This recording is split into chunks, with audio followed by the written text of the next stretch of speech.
After multiple delays and constant wait of the fans, on 10th May 2016, Naughty Dog finally released the last chapter of Nathan Drake's story. Uncharted 4: A Thief's End.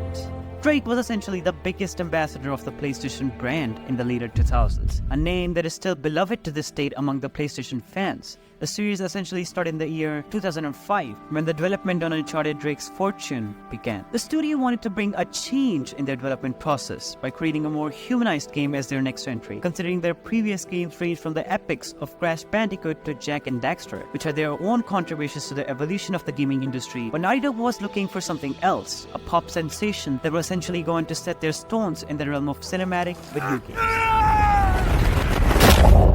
Drake's fortune, while being a commercial success, was not able to do that for Naughty Dog. What it did, however, was laying down the foundation for the tide that took over the video game industry.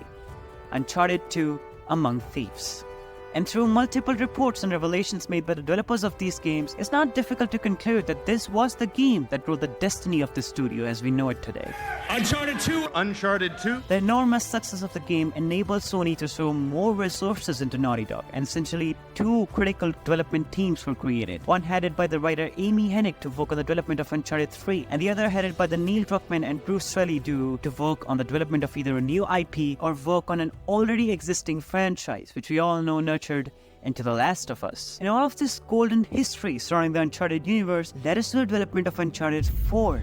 Initially headed by Amy Hennig, the game was supposed to be much different than a final version we got in our hands. Supposedly, we were only going to play the game with Nathan's bare hands till essentially the midpoint in the game, making the melee combat a crucial part of the game. Now, I cannot necessarily say if that would have been good for the game, but what we know for sure is that the game also looked very different, narratively speaking, during the initial development stages. Unfortunately, we'll never get to see how that part of Uncharted 4 looked like, because soon after, Amy left the studio and there was no official reasons given to the public. Naturally, Neil Druckmann and Bruce Straley, who were riding high from the recent success of The Last of Us and were beginning to design the structure of the sequel to The Last of Us, were called upon to stop everything they were working upon and finish penning the final chapter of Nathan's story.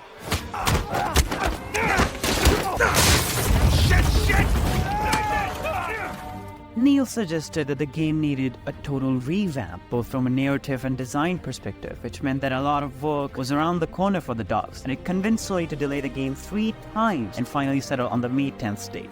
While a lot of people wanted Naughty Dog to go with a more serious tone with this installment, and the expectations for the same skyrocketed, especially after Neil and Bruce took over the project, having just showcased their work in The Last of Us. I am of the opinion that it was for the best that Thieves End maintained the overall lighter tone of the series.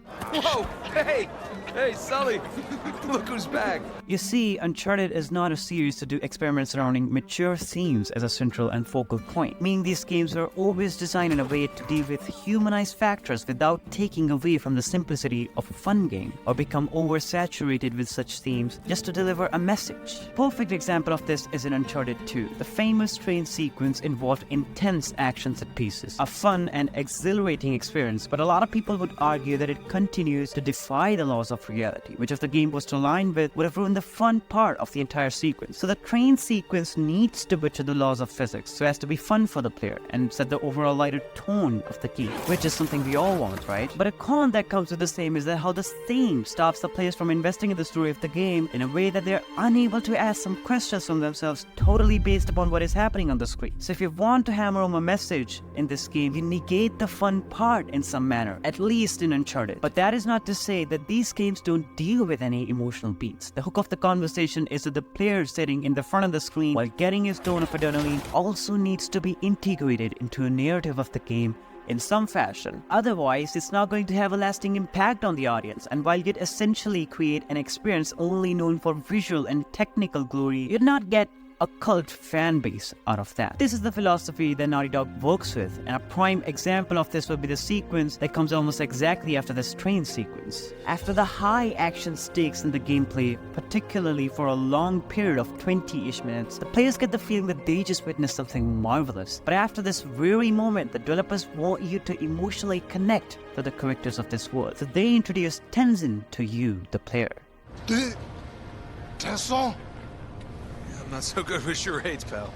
The concept of the mute girl character was an early idea that was quickly scrapped. However, a similar concept lives on in Tencent. Naughty Dog created a language barrier between the player and this character, Don't suppose you speak any English, do you, pal? forcing you to pay extra attention and put in more efforts to understand him. This design choice makes us rely on Nathan and his relationships, which is exactly what the developers intended. But you see, the timing of this sequence is also crucial to its success. Naughty Dog provides an adventure-packed sequence typical of Uncharted, similar to the excitement of a blockbuster movie. However, immediately after this, they also require the player to engage deeply and pay close attention, which the player willingly does because they are eager to see what thrilling action comes next. And in all of that process, they successfully hook you to every part of Nate's story, the thrilling side of his life and the depth of his personal relationships without you having the slightest idea. Uncharted 4 sees a similar trick at play, but an evolution of the same to say. At this point in time, longtime players are much more invested in Nathan's life, and arguably after one of the greatest chase sequences in the video game history, you witness the most crucial moment in Nate's life when this happens. Shit. How's the Malaysia job going, Nate? Similar to Uncharted 2, Naughty Dog demands intense focus from the players right after a big action sequence, giving you the excitement you expect from an Uncharted game. But this time, they want you to question Nate's choices and how they're ruining his life. Was there ever a Malaysia job? And now, they make the players emotionally connect with Nate and his story.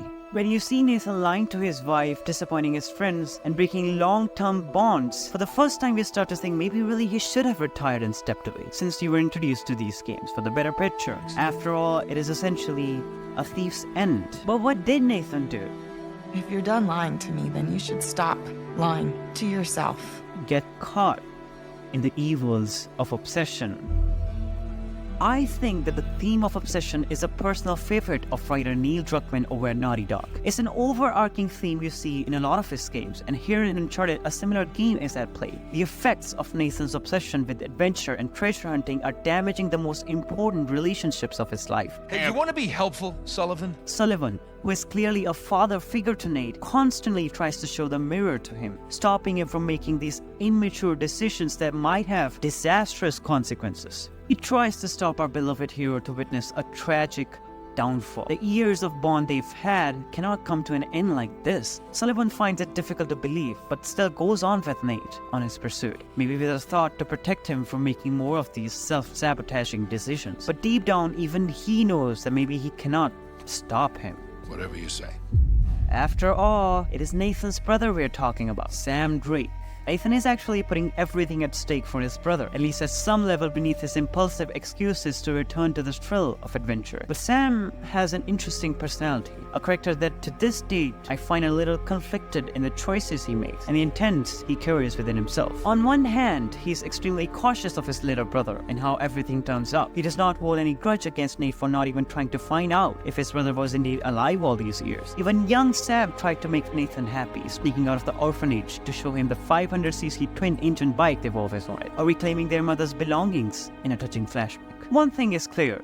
Sam cares about Nathan on a much deeper level. But on the other hand, he also doesn't think twice before taking Nathan with him on this life-threatening quest, knowing that he has a wife and a well-settled life, which makes me think that his intentions aren't crystal clear after all. It's a very subtle contention at this point, but it is yet to be driven home, and you're left with this boiling curiosity at the time. And in all of that process, the player needs start to question if all of this is worth it. For Nate, it is his marriage, and for the players, it is the weight of all these memories they've had with Alina since they first unboxed the shiny box of Drake's fortune. Am I really the bad guy here? Is Sam worth it to leave everything behind? A statement much closer to the internal resounding emotion of every player and Nathan himself in this moment. But all of this is left on the back burner because we have a treasure to find, arguably the greatest of all time.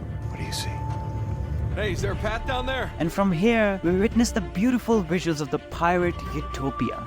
Libertalia. The game fictionalized a narrative that Henry Avery and some other notorious pirates along with him pooled their wealth and created Libertalia, a pirate haven which was free from the rules and oppression of their time. When our protagonists finally discover Libertalia, they find a decayed yet majestic city hidden deep in the jungle. The architecture of this city reflects the grand ambitions of its founders, with impressive buildings and intricate designs now overgrown with vegetation. The city is filled with relics of its pirate inhabitants, including documents, personal belongings, and treasure. These artifacts provide insight into the lives of the people of Libertalia and their ultimate fate. This city represents the ideal of a free and equal society, but its downfall highlights the inherent flaws in human nature. Greed, betrayal, and the lust for power eventually led to the colony's collapse. The story of this ultimate fantasy mirrors real-world attempts at creating utopian societies, often doomed by internal conflicts and human imperfections. But nevertheless, the beauty of this place never leaves your screen, even for a second. Every frame beautifully encapsulates the visuals and imaginations of a true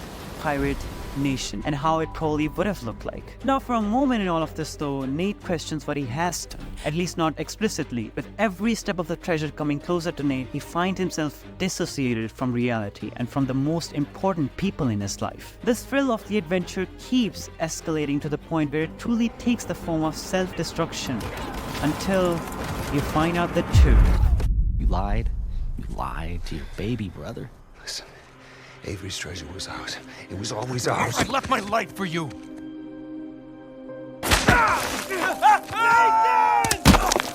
Reality finds its way and now floats on the surface. Ironically, what brought the downfall of the pirate land Libertalia, greed, betrayal, and obsession ultimately led to the downfall of our protagonist. And not just him, but us the players too. You see, Naughty Dog very cleverly not just narrated the lie that Sam told, but made us live that lie, so that there remains no question for us to doubt the reality of it all. The developers understand that it is easier for Nathan to believe on his brother's words, but we the players might sniff on his intentions, so they very deliberately convinced us by making us play as Sam in the initial few hours, just to cloud our judgment and make us just as blind as Nathan was in this narrative. With all of this, Nathan finds himself at the darkest point in his life, drowning deep and deep into a never-ending ocean of his mistakes. But it's at this point that our savior takes an entry and overturns the entire situation. Mostly thieves. Ow. Okay, just hold still. Together, they go on a quest to understand that the mistakes that ruin the greedy pirates don't have to ruin them. Nate deeply regrets his actions and vows never to make the same mistakes, having almost lost his wife and father figure. After a long time, we find ourselves in Nate's shoes, enjoying the nostalgia of combat with Elena by his side, possibly even for the last time, which brings many players to tears. Libertalia not only led to Henry Avery's demise, but also ended the Henry Avery growing inside Nate. This is the ultimate resolution of his character. He finally learns from his mistakes.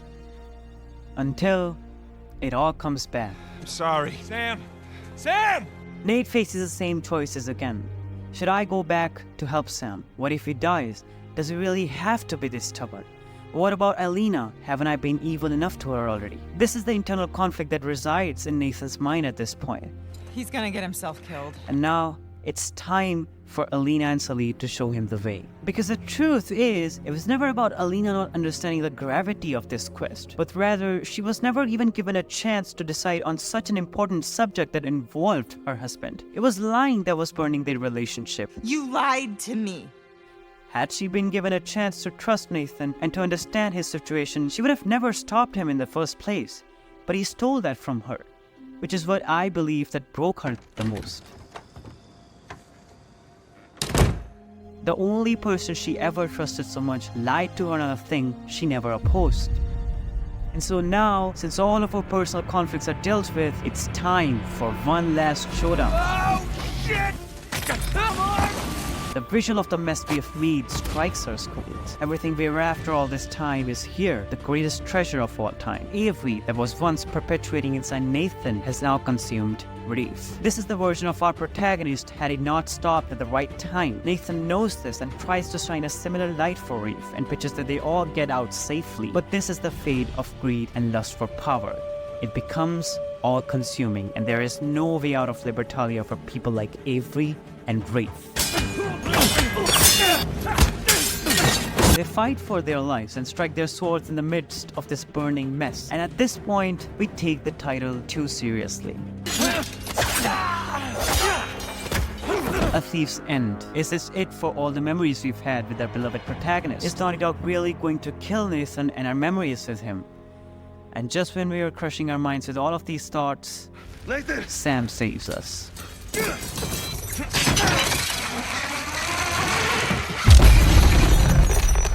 In the end, we leave this haunted place which consumes all the greed. The title A Thief's End doesn't only represent the end of the thief inside Nathan, but rather the all-consuming saga of this island. History repeated itself that day on the island of Libertalia. There was a time when Avery and his greed led to his demise, and similarly Rafe's betrayal with Nadine was, and ultimate greed led to his demise. This is the message that Naughty Dog had for us in Uncharted 4 in my opinion, while still keeping the essence of an Uncharted game. It is kept to a very minimum because of the reasons that I already mentioned, but I think Neil Druckmann and Josh Scher did a great job writing this ultimate finale. All of this takes us to our goodbye to Nathan Drake, the epilogue. Arguably one of the most emotional goodbyes. We start playing as Drake's daughter, Cassie. Again, this is something that I think in which Naughty Dog is just an absolute master in. They put you exactly into the shoes of the characters you're playing as. Right from the get-go, their goal is to align the mentality of the player with the mentality of the person on screen. Right now in this epilogue, just as Cassie is confused and searching for Nathan, you are too. You have a feeling that this might be Drake's daughter, but beneath that, there is a desperation to search for Nathan. Where is he? These are the last few minutes I'll ever get to see one of my favorite characters of all time. And with this desperation, you keep playing. Go through this super realistic looking house, see this cute dog, go through some of Nathan's stuff which will flood your memories with nostalgia. And amidst all of this, you realize how much you love Nathan Drake in these games. It really is the end of an era. And shifting the perspective to our daughter was quite powerful for the epilogue. It enhances the power of this conclusion, which represents so much growth and a home of love that Nathan builds both on the screen and in our hearts.